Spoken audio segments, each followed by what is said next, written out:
Module F, Simultaneous Confidence Intervals. We have two modules to go, and we have one very important multiplicity topic to cover in this module. As you may remember, back in Module C, we defined three ways of summarizing inferences in multiplicity problems, or another way to put it, three ways to presenting multiplicity adjustments. We can first of all compute adjusted significance levels, or adjusted p-values, or finally adjusted confidence limits that are also known as simultaneous confidence limits. In modules C, D, and E, we focused on adjusted p-values because this is how multiplicity adjustments are typically presented in publications, in clinical study reports. But simultaneous confidence intervals play an important role because they help us estimate the magnitude of the treatment effect after an appropriate multiplicity adjustment, and this is very useful in the context of risk-benefit assessments in clinical trials. There's only one section in this module.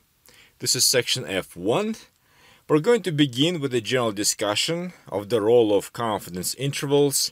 This includes univariate confidence intervals, and I will then introduce simultaneous confidence intervals, which means confidence intervals that are adjusted for multiplicity, and I will show you how to construct simultaneous confidence limits for some multiple testing procedures. The key word in this sentence is some. As you will learn in a few minutes, simultaneous confidence intervals are quite easy to derive for basic single-step procedures, and we talked about those in Module C. But when we enter the world of more powerful multiple testing procedures, and by that I mean stepwise procedures, it turns out that the process of constructing simultaneous confidence intervals becomes a lot more challenging, and the results, to be honest with you, are not completely satisfactory.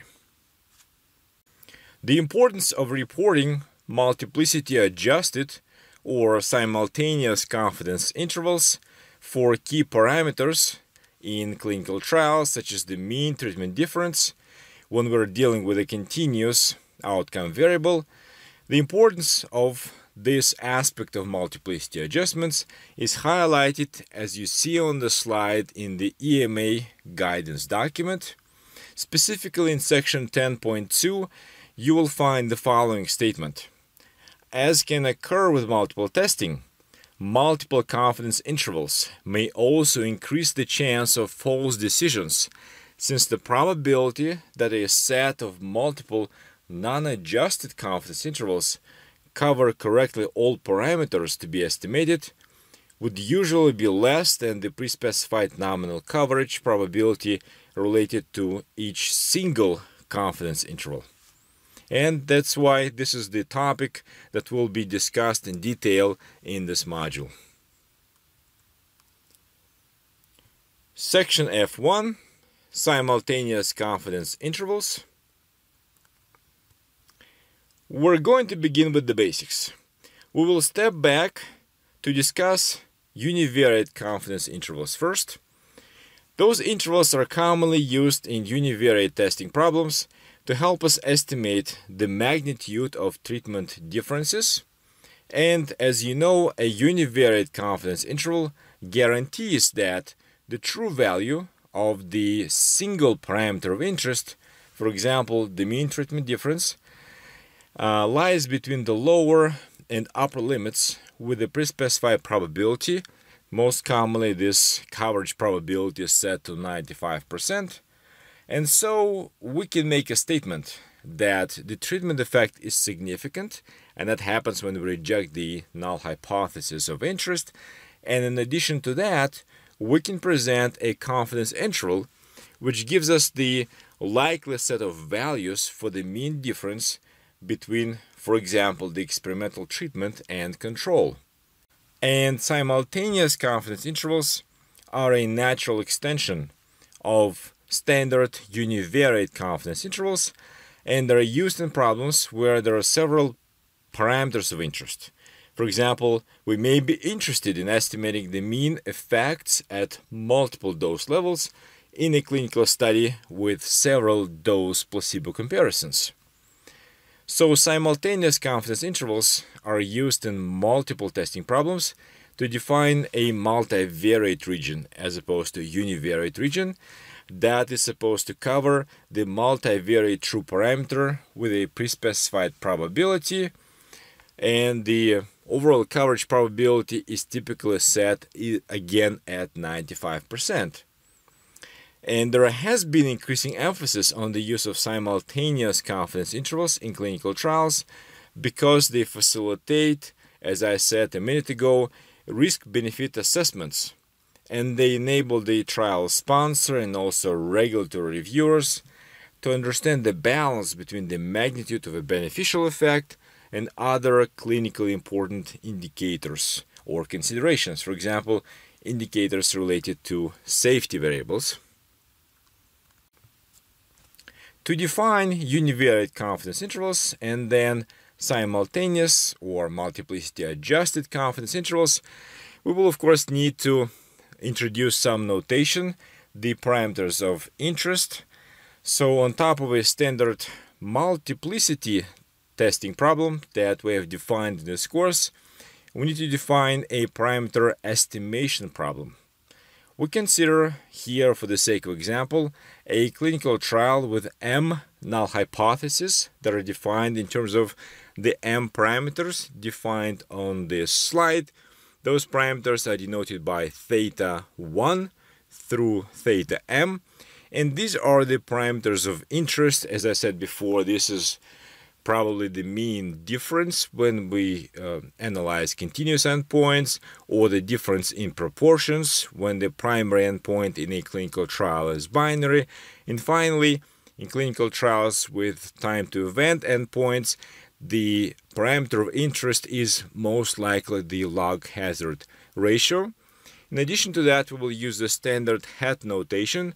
Theta I hat is going to be the parameter estimate, which will be assumed to be normal. It will be centered around the true value of the underlying parameter, which is theta I, and the variance will be sigma I squared. And finally, SI is going to denote the sample standard error for this estimate, theta I hat. And the null hypothesis of interest here will be formulated, of course, in terms of the parameter theta I. We're going to assume that under the null hypothesis, this parameter theta I is less than or equal to 0. And here, as before, I would like to emphasize that we're focusing on a one-sided testing problem, and therefore we are defining a one-sided type 1 error rate, which is denoted by alpha. Let us begin with a basic case of a univariate confidence interval for each of the parameters that we defined on slide 7. We will just use this opportunity to refresh our memory. Since the parameter estimates on slide 7 were assumed to follow a normal distribution, or in certain cases we can only assume asymptotic normality, then a one-sided confidence interval for theta I is going to be given by Li. It will be the lower limit, the upper limit is going to be infinity, and Li, as you can see on the slide, is simply given by the estimate of the parameter of interest, which is theta I hat, minus the appropriate quantile of the standard normal distribution, denoted by Z alpha, times the sample standard error of this particular estimate. And as you can see, we're defining only a lower limit on the slide, and this is done for two reasons. First of all, this formulation of confidence intervals is consistent with the one-sided hypothesis testing problem, and I emphasized at the very beginning that throughout this course we're going to focus on one-sided hypothesis testing problems, and of course it's very easy to extend one-sided confidence intervals to two-sided confidence intervals, but here, to save space and time, we will just deal with the one-sided formulation of this problem. And therefore, we're going to focus only on the lower confidence limits that are again denoted by Li, and we'll never explicitly specify the upper limit of those one-sided confidence intervals, because the upper limit is going to be equal to plus infinity. And the coverage probability of this univariate one-sided confidence interval is, we can see here, is equal to 1 minus alpha. For example, if alpha is equal to 0.025, then the coverage probability is guaranteed not to be lower than 97.5%. So this univariate confidence interval works well in a univariate estimation problem, but the overall coverage probability for all m parameters in this multiplicity problem, of course, is not going to be controlled. If we use a univariate or unadjusted confidence interval for each individual parameter, then the overall coverage probability can be shown to be less than 1 minus alpha, for example, less than 95%, because roughly speaking, the univariate confidence intervals are too narrow. They need to be adjusted, they need to be corrected for multiplicity to guarantee a predefined overall coverage probability. And this is exactly what we're discussing on slide 9.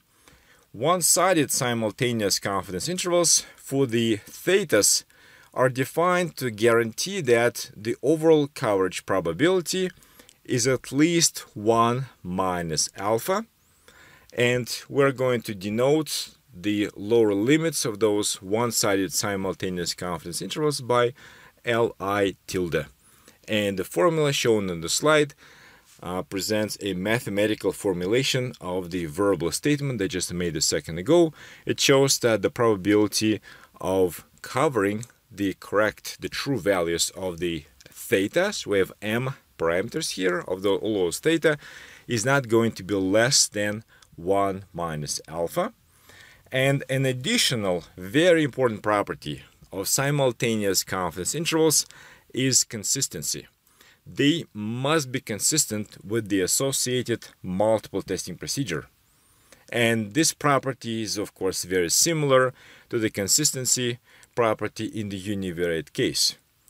If we define a one-sided confidence limit for a single parameter, for example, theta I, then the lower confidence limit, denoted by Li tilde, must be greater or equal to 0 if the null hypothesis based on this parameter is rejected. And this null hypothesis is, of course, denoted by Hi.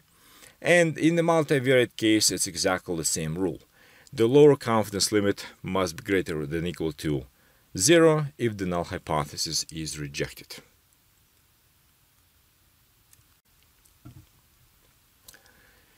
Now that we have defined simultaneous confidence intervals in general multiplicity problems, let us talk briefly about the challenges that we face when we set up simultaneous confidence intervals for popular multiple testing procedures. Very briefly, and this is the main challenge here, there is no standard, there is no automatic way of extending univariate confidence intervals to multivariate or simultaneous confidence intervals. When it comes to, say, adjusted p-values, they can be computed for any multiple testing procedure. There's a universal algorithm that needs to be applied to derive a multiplicity adjusted p-value for each individual hypothesis for any multiple testing procedure. But if you're interested in computing simultaneous confidence intervals for a given multiple testing procedure, there is no standard approach that would be applicable to all procedures. But the good news here is that for the class of basic single-step procedures, simultaneous confidence intervals are quite easy to set up. And this includes, of course, the Bonferroni and Holm procedures that we introduced in modules C and E. And the underlying algorithm is very straightforward. Many SAS procedures, for example, support simultaneous confidence intervals for those two procedures. But as we know, the main problem with single-step procedures is that they're not very powerful. And for this reason, one of the main take-home messages from this entire online training course is that we ought to focus on stepwise procedures, based specifically on the closure principle, because we know that they offer a uniform power advantage over basic single-step procedures, and for this reason they are recommended for all clinical trial applications. But the bad news for stepwise procedures is that, first of all, constructing simultaneous confidence intervals for stepwise procedures is generally a challenging task, and sometimes it's not even known how to set up those simultaneous confidence intervals. And secondly, and that may be even more discouraging, simultaneous confidence intervals for powerful procedures are not always meaningful. We can say in general that the more powerful a multiple testing procedure is, then the less meaningful, the less informative the associated simultaneous confidence intervals are.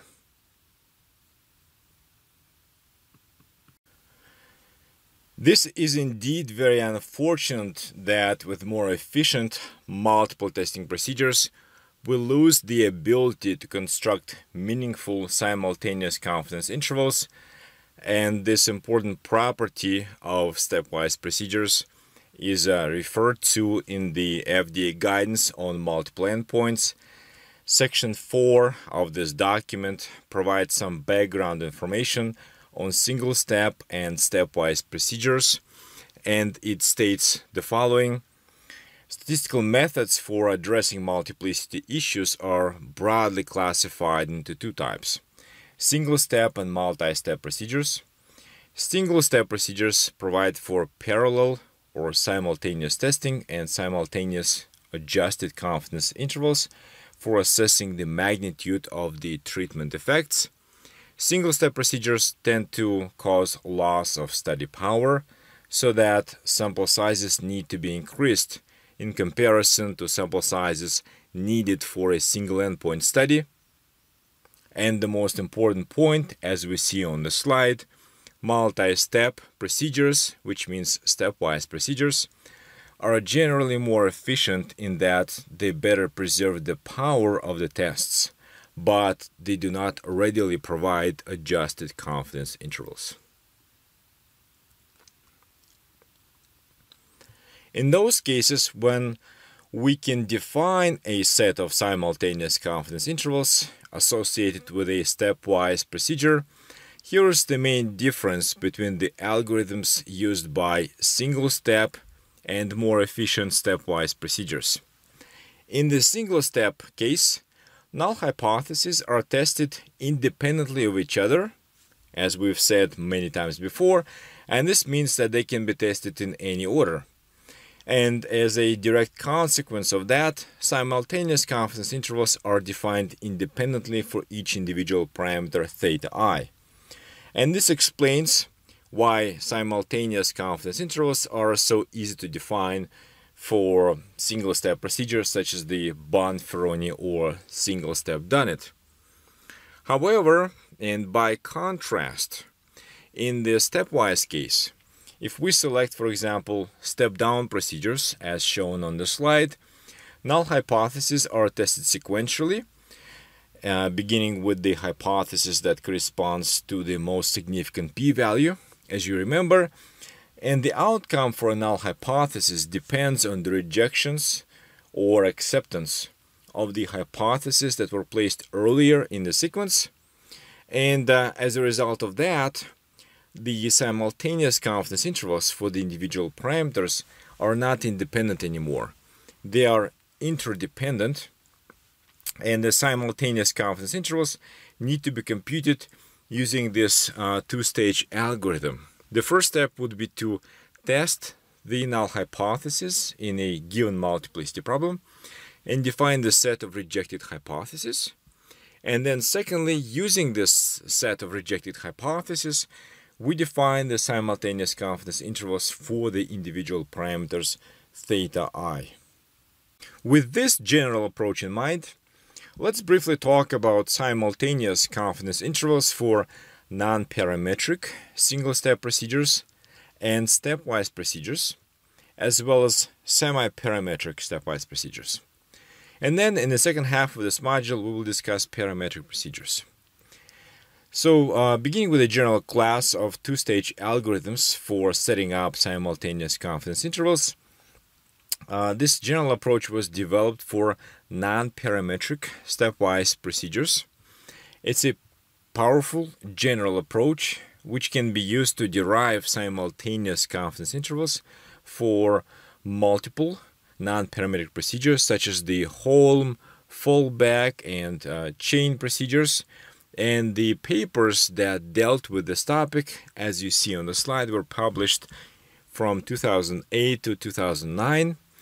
And more recently, in 2011 and 2012, there were additional publications that expanded this general approach to semi-parametric stepwise procedures, such as the Hommel and Hogberg procedures. But we're not going to talk about those stepwise semi-parametric procedures in this module because unfortunately they are not very meaningful from a practical perspective.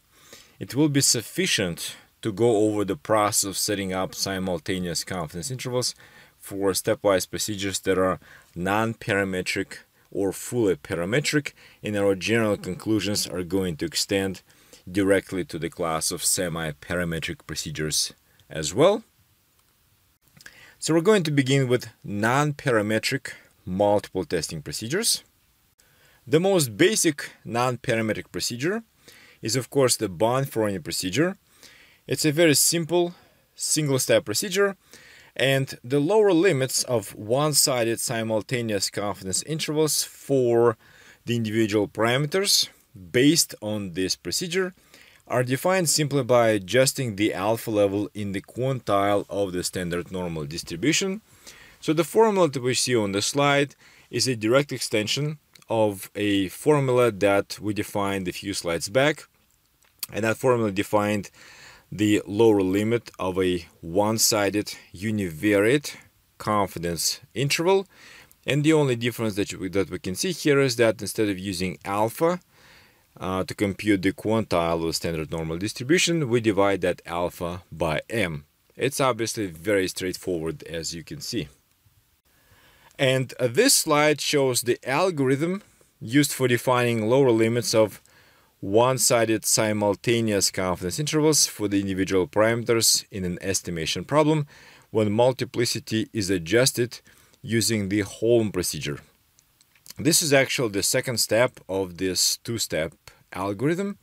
The first step, if you remember, started with simply applying the Holm procedure and defining a set of rejected hypotheses. And then, depending on how many hypotheses are rejected, there are three possible cases.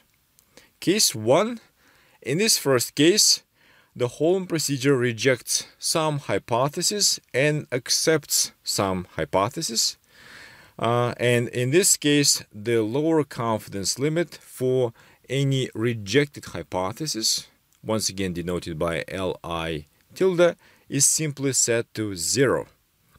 This is clearly not very informative, since this essentially tells us that the one-sided simultaneous confidence interval for this parameter extends from 0 to infinity. In the second case, we assume that all null hypotheses in this multiplicity problem are rejected, including the current hypothesis denoted by Hi, in which case the lower confidence limit for theta I is defined as the larger of 0 and this formula, and this formula essentially defines the lower limit for the Bonferroni procedure. And finally, in case number 3, we assume that the current hypothesis Hi is accepted, and other null hypotheses may be accepted or they may not be, may be rejected or may not be rejected.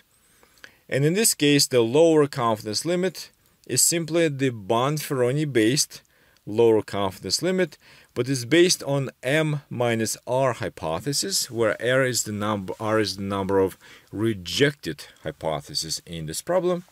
And as a result, the more null hypotheses are rejected, then the less conservative this lower confidence limit becomes. When we look at the properties of the resulting simultaneous confidence limits, we see that the lower confidence limit for a parameter is set to 0 if the Holm procedure rejects the corresponding null hypothesis of no treatment effect, and the only exception is when the procedure rejects all hypotheses. In this particular case, the lower limit may be greater than 0, but sometimes it may be equal to 0. So in most cases, lower confidence limits for rejected null hypotheses are not very informative. Most of the time they're simply set to 0. And I alluded to this general fact earlier in this module when I said that the second challenge we face when we construct simultaneous confidence intervals for stepwise procedures is that those confidence intervals are not always meaningful, they're not informative, they don't really help us find the region of likely values for the parameters of interest, for example, the mean treatment differences in a clinical trial. On slide 17, we're going to illustrate the algorithms for computing one-sided simultaneous confidence intervals for the Bonferroni procedure, which is once again a single-step procedure, as well as the Holm procedure, which is a more efficient stepwise procedure. And we will do this using example 4 based on the type 2 diabetes trial. We've used similar summaries of results before.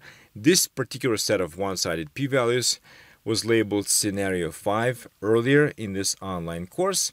This table shows us the one-sided p-values for each individual dose placebo test. It also shows the parameters of interest, and those are the mean dose placebo differences that are shown in the central column in this table. And to remind you, the primary endpoint in this type 2 diabetes trial is the change from baseline to week 24 in hemoglobin A1C, and it is expressed in percentage points. And the values that you see in this table are the mean differences between each dose and placebo based on this endpoint, and a larger value of this mean treatment difference indicates a beneficial treatment effect. And there are other useful parameters that may help us are shown below the table. We assume a balanced design and the sample size per group is 90 patients. We define the pool standard deviation. And finally, it's helpful for us to define the ordered hypothesis. It's obviously a very important consideration in the context of step-down procedures, such as the Holm procedure. Using the p-values that were defined in the table on slide 17, we need to first find the set of rejected null hypotheses. In this case, as before, we see the ordered hypothesis on the horizontal axis, and the orange dots represent the one-sided p-values for each individual dose placebo comparison. And this step, of course, is not required for the Bonferroni procedure. It's a single-step procedure. And so the algorithm for computing one-sided simultaneous confidence intervals for the 3 mean dose placebo differences is very straightforward. But for the stepwise Holm procedure, this step is critical, and we can easily verify that the first hypothesis in the sequence is going to be rejected because the corresponding p-value is less than alpha over 3. That enables us to continue to the next hypothesis in the sequence, and that p-value is less than alpha over 2, which implies that the Holm rejects that hypothesis. The last hypothesis in the sequence on the very right of this plot, the p-value associated with that hypothesis is above the alpha threshold, and therefore the Holm cannot reject that last hypothesis in the data-driven sequence. The conclusion: presented at the bottom of the slide is that only the hypotheses H1 and H3 are rejected by the Holm procedure. Using this information, we can now define the simultaneous confidence intervals for the Bonferroni and Holm procedures. And the left-hand plot on the slide shows the lower confidence limits for the Bonferroni procedure with a one-sided alpha of 0.025, which means immediately that the overall coverage probability for those three confidence intervals is going to be 1 minus alpha, or in other words, it's 97.5%.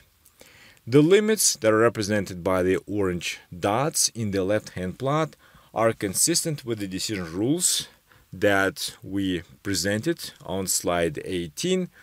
We remember from that slide that the Bonferroni procedure rejected only one hypothesis. That was the very first ordered hypothesis.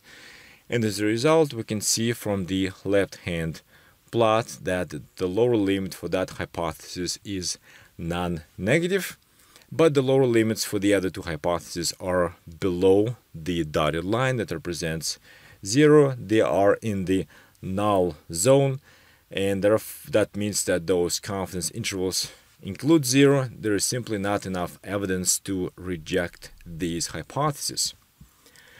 Now, the right-hand plot displays the lower confidence limits based on the Holm adjustment. They are specifically derived based on the two-step algorithm that we defined a few slides back, and it utilizes the information from slide 18. It utilized information on the number of hypotheses rejected by this particular procedure. And if you remember from that slide 18, the Holm procedure rejected the first ordered and the second ordered hypothesis. And the lower limits for those two hypotheses are non-negative. Well, they are set to 0 actually, but they're non-negative. And therefore, from a formal perspective, the decision rules and lower confidence limits are consistent. But once again, those lower confidence limits are not informative. They're both equal to 0. And for the last hypothesis in the data-driven sequence, there's a little bit of good news, because both procedures, the Bonferroni and the Holm, rejected the third-ordered null hypothesis. And we can see here a slight advantage of using the more powerful Holm procedure. The lower limit for that last hypothesis is sharper, which means that it's closer to 0 for the Holm procedure compared to the Bonferroni procedure. And in fact, this lower limit in the right-hand plot for the, once again, for the third-order hypothesis is so close to 0 that it looks like it's actually equal to 0, but in reality it is a negative value. The results that we have discussed, specifically the fact that simultaneous confidence intervals for more efficient stepwise procedures such as the Holm procedure are interesting from a theoretical perspective. This was a fairly challenging task to derive those simultaneous confidence intervals, but it is very helpful to look at the big picture and understand how those simultaneous confidence intervals could be used in the context of real clinical trial applications. And this challenging situation is described in the EMA guidance in section 10.2, as you see on the slide.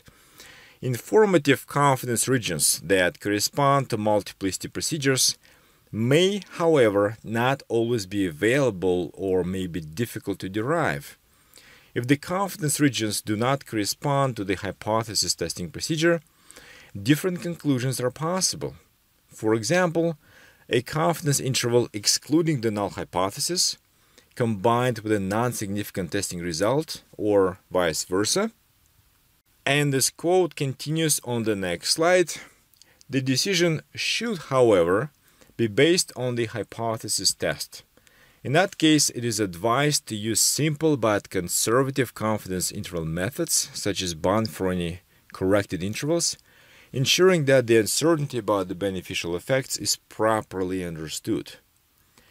What this quote refers to is that there have been attempts to construct a hypothesis testing procedure, multiplicity testing procedure, based on a more efficient multiplicity adjustment such as the Holm procedure, but the resulting adjusted p-values would be accompanied by Bonferroni based simultaneous confidence intervals for the parameters of interest such as the mean treatment differences. And to be honest, those attempts have not been very successful, because if you focus on the adjusted p-values, the sponsor may conclude that the treatment effect in a certain dosing arm is significant, but then when the sponsor switches to the confidence intervals, the mean treatment difference may end up being negative, which implies that it's premature to conclude that this particular dose is effective. Well, this would be the case when the corresponding null hypothesis is rejected by the Holm, but the Bonferroni procedure fails to reject this hypothesis. For example, the second ordered hypothesis in the example that we discussed just a couple of minutes ago. So this is in fact a problem, and to be honest, it's not entirely clear how to approach this problem in practice.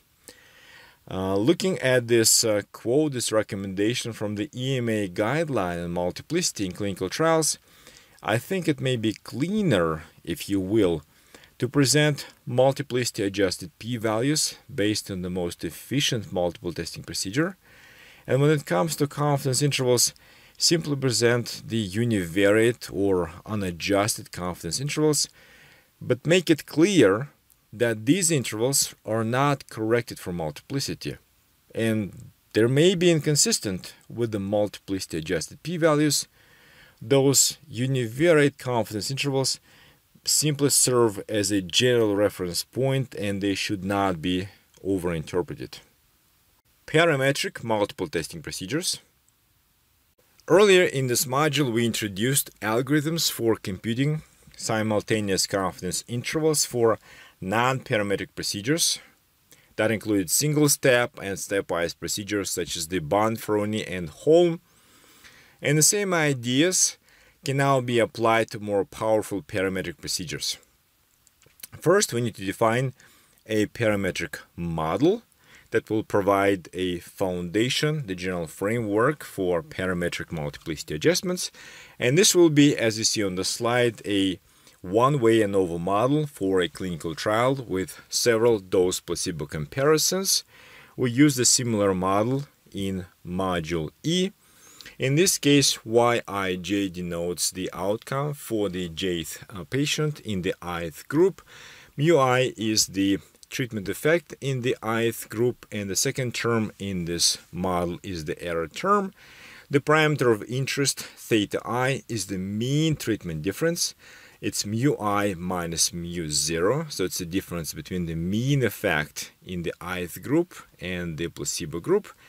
The sample means will be denoted by theta I hat, and we're going to also use the pooled sample standard error S, because in this context it's a one-way ANOVA model. It makes more sense to pool the information across the arms to define the pooled sample standard error as opposed to looking at parameter-specific standard errors. And the final parameter that we will use in this section of the module is the number of degrees of freedom, denoted by nu, and it's a simple product of m plus 1 times n minus 1, because we here assume a balanced trial design with n patients per arm. In this parametric setting, we can define simultaneous confidence intervals for the Donnet family of parametric procedures that we introduced in Module E. And this includes a basic parametric procedure, the single-step Donnet, and also more powerful stepwise procedures such as the step-down Donnet procedure. The algorithm for the single-step Donnet is very simple, because just like in the Bonferroni case, simultaneous confidence intervals can be also constructed for the step-down Donnet. However, I would like to point out that not much is known about other stepwise parametric procedures for example, the step-up Dunit procedure, or perhaps parametric versions of the fallback and chain procedures. Those simultaneous confidence intervals have not been developed yet. So the situation in the parametric case is quite similar conceptually to what we saw in the case of non-parametric procedures. Simultaneous confidence intervals for single-step procedures are easy to derive, but simultaneous confidence intervals for stepwise procedures such as the step-down Dunit, more difficult but feasible, and simultaneous confidence intervals for more complex stepwise procedures, the answer may be unknown. Beginning with the basic single-step case, the lower limit of one-sided simultaneous confidence intervals for theta I, which is the mean treatment difference for the ith dose, is very similar to the lower limit of the univariate confidence interval. The only difference here is that, just like in the Bonferroni case, the only difference is that we're going to replace the quantile of the standard normal distribution. It used to be Z alpha, and now it's replaced by D alpha. And D here is the quantile of the Dunit distribution. It's much more relevant in the context of parametric adjustment procedures than the standard normal distribution. And this is how the Dunit multiplicity adjustment enters the picture. And this causes the confidence interval to become wider. And I'm also going to jump a little bit ahead and remind you how we define the critical values for the step-down Dunit procedure in Module E. They're defined using the quantiles of the Dunit distribution with decreasing values of the first parameter. And you see the formula that is used to define those critical values, denoted by Ci at the bottom of the slide. The more complex, but as I pointed out, still feasible case is the derivation of simultaneous confidence intervals for the step-down Dunit procedure. It is also based on a two-step algorithm, which is very similar to the algorithm that we use to define simultaneous confidence intervals for the Holm procedure. First, as before, we apply the step-down Dunit. We derive the set of rejected null hypotheses, and then we consider the following three mutually exclusive cases. Case number one, some hypotheses are rejected, some hypotheses are accepted, but if we assume that the current hypothesis Hi is rejected, then the lower limit of the confidence interval for theta I is automatically set to 0. Case number two, here we assume that all null hypotheses are rejected, which includes, of course, the hypothesis of interest, Hi. In this case, the lower confidence limit is the maximum between 0 and the second quantity, the second formula here, which is the Dunit lower confidence limit. And by this I mean the basic single-step Dunit confidence interval. And finally, case 3.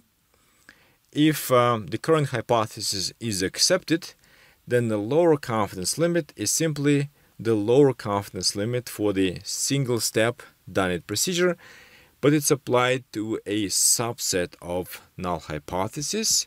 It depends on the critical value, C r plus 1, and r is the number of rejected null hypotheses. It is fair at this point, just like we did in the case of the Holm procedure, is to summarize the key properties of the resulting simultaneous confidence intervals. And as you can see, everything here is a very straightforward extension of the rules that we applied to derive confidence intervals for the Holm procedure, and we extend them now to a parametric case. Shouldn't be really surprising because the Holm is a step-down non-parametric procedure, and the step-down Dunit is a extension of the Holm to a parametric setting. The conclusions are very similar. In most cases, unfortunately, the lower confidence limits for rejected null hypotheses are simply set to 0, and as a result, they are not informative for their use in practice. We will now use the same example that we used with the Bonferroni and Holm procedures, exactly the same set of parameters, to compute the lower confidence limits for the single step and step down done-it procedures. And we're going to compare those limits to those that were based on the Bonferroni and Holm procedures. This slide looks very much like slide number 19 that summarizes simultaneous confidence intervals for the non-parametric procedures. And just like on slide 19, here we have two plots. We see lower confidence limits for the single step procedure and lower confidence limits for the step down procedure on the left and then on the right respectively. The overall coverage probability is again 97.5%. It's based on the one-sided alpha of 0.025. And beginning with the single step procedure, looking at the plot on the left-hand side, a careful comparison of the Bonferroni and single step done-it procedures reveal that the single step done-it procedure produces slightly sharper lower confidence intervals, or in other words, that are slightly more informative, which is a simple consequence of the fact that the single step done-it procedure uses more information. It is more powerful, after all, than the basic Bonferroni, so it gives us tighter confidence limits. And the same is also true when we compare the Holm and step down done-it procedures and focus on the plot shown on the right-hand side.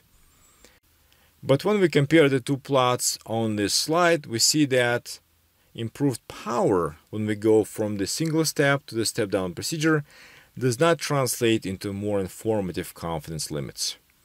We also saw that on slide 19 when we compared and contrasted the simultaneous confidence intervals derived from the Bonferroni and Holm procedures. Since the step down procedure does not reject all null hypotheses in this type 2 diabetes trial, the lower confidence limits for the first two ordered hypotheses that it rejected, they are set to 0. And as a result, the less powerful single step procedure gives us more meaningful lower limit for the first ordered hypothesis. It is positive, and this information will help facilitate the decision-making process. Whereas in the step-down case, the lower limit is set to 0 whenever we reject a null hypothesis. Of course, it is not very helpful. Software implementation. The rest of this module covers software implementation issues. There are no standard solutions in SAS for computing simultaneous confidence intervals, and so I will present two custom macros, the pval CI macro and the par CI macro, developed by my colleagues and myself. The first macro supports the computation of simultaneous confidence intervals for certain p-value based procedures. Specifically, it supports the Bonferroni, Holm, and fixed sequence procedures. And the second macro, the par CI macro, supports simultaneous confidence intervals for the single step and step down done-it procedures. As far as our implementation is concerned, a useful function is included in the Mediana package. It's the adjust CIs function. It stands for adjust confidence intervals function. And it supports, as you can see here on the slide, the computation of simultaneous confidence intervals for a number of non-parametric procedures, as well as parametric procedures such as the single step and step down done-it procedures. Just like the SAS macros on slide 30, this function focuses on one-sided simultaneous confidence intervals that we have discussed earlier in this module. We're going to consider the following set of the test statistics and estimated parameters of interest that represent, in this case, the mean treatment differences for 3 dose placebo comparisons in example 4 in the type 2 diabetes trial, the sample size per group is going to be assumed to be 90 patients, and the pooled standard deviation is assumed to be 1.6. I will first present the computation of one-sided simultaneous confidence intervals based on non-parametric procedures in SAS. The p-val CI macro requires the following dataset. This dataset includes multiple variables, and the following variables are required. First of all, raw p is the set of raw or unadjusted p-values. EST is the set of estimated parameters of interest, for example, the mean treatment differences. SD is not actually a required parameter. It was included here mostly for the sake of convenience. The weight parameter is important. The hypotheses here are assumed to be equally weighted, and therefore the common weight is set to 1/3. The last required parameter is SE. That's the pooled standard error, which can be easily derived, as you see on the slide, from the pooled standard deviation and the common sample size of 90 patients per arm. When we pass the dataset created on slide 33 to the p-val CI macro, we also need to specify the joint coverage probability for the 3 resulting one-sided simultaneous confidence intervals for the true treatment differences in this clinical trial. The joint coverage probability is set to 97.5%, and it corresponds to one-sided alpha of 0.025. The data set created by this macro, ADJCI, this data set contains several variables corresponding to simultaneous confidence intervals for multiple non-parametric procedures, and we're going to select only the variable that corresponds to the Holm procedure. It's the Holm variable. But in addition to one-sided simultaneous confidence intervals based on the Holm procedure, this macro, as you can see, also supports simultaneous confidence intervals for the Bonferroni, fixed sequence, and fallback procedures. This is the output of the p-val CI macro in this clinical trial. We see here is the set of lower one-sided confidence limits for the univariate analysis without any multiplicity adjustment, and the column on the right-hand side shows the lower limits of the adjusted or simultaneous confidence intervals based on the Holm procedure. As we said before, every time the Holm procedure rejects a null hypothesis, this lower limit is set to 0, so it is not informative, and that's why the first value is 0 and the last value is 0. However, in this particular case, the Holm procedure failed to reject the second hypothesis, and for this reason, we end up with a slightly informative lower confidence limit, which is slightly below 0. It's a negative, it's a non-zero value. The PAR-CI macro needs to be invoked if we are interested in setting up one-sided simultaneous confidence intervals based on parametric procedures. The required data set is defined on the slide, and the following variables are included in this data set. T denotes the set of test statistics. EST is as before is the set of the parameters of interest, the sample values of those parameters. For example, the estimated mean treatment differences in example 4. SD is not a required parameter. It's used here again for convenience. The required parameter is SE, which denotes the common standard error. The process of computing simultaneous confidence intervals for parametric procedures is very similar to the process that I presented on slide 34 when we discussed non-parametric procedures, specifically the Holm procedure. We just need to switch to the PAR-CI macro. The macro call, as you can see, is exactly the same as before. We select, in this case, the doneT variable to print the one-sided simultaneous confidence intervals for the true mean treatment differences, that are based on the single-step done-it procedure. But in addition, I would like to point out that we could have printed the one-sided simultaneous confidence intervals based on the step-down done-it procedure simply by focusing on a different variable name. And this variable name is shown at the bottom of the slide. This is the output of the parci macro. As before, it lists the one-sided lower confidence limits based on the univariate analysis before any multiplicity adjustment, and you will also see the lower confidence limits for the single-step done-it procedure. Now that we have discussed available SAS tools, let's move on to R-based tools for computing simultaneous confidence intervals in clinical trials.